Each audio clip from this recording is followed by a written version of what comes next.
आज जरा ऑफिसचं काम बरोबर आटपून ऑफिसमधून लवकरच बाहेर पडलो.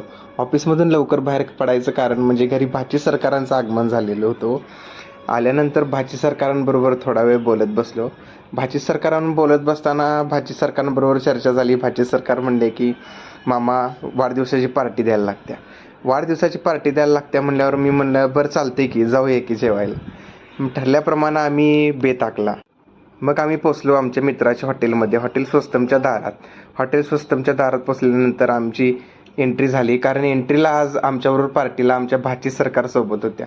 भाची सरकारांबरोबर एंट्री मात्र दाबातच झाली. हॉटेलमध्ये एंट्री झाल्यानंतर बड्डे सेलिब्रेट केला.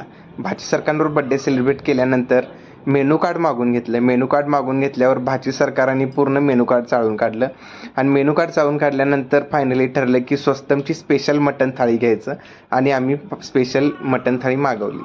मग आमचं जेवण झालं. जेवण झाल्यानंतर जेवण जरा झणझणीतच होतं. झणझणीत जेवण म्हणजे कोल्हापूर म्हणजे झणझणीत जेवणाशिवाय मजा नाही हो. जेवण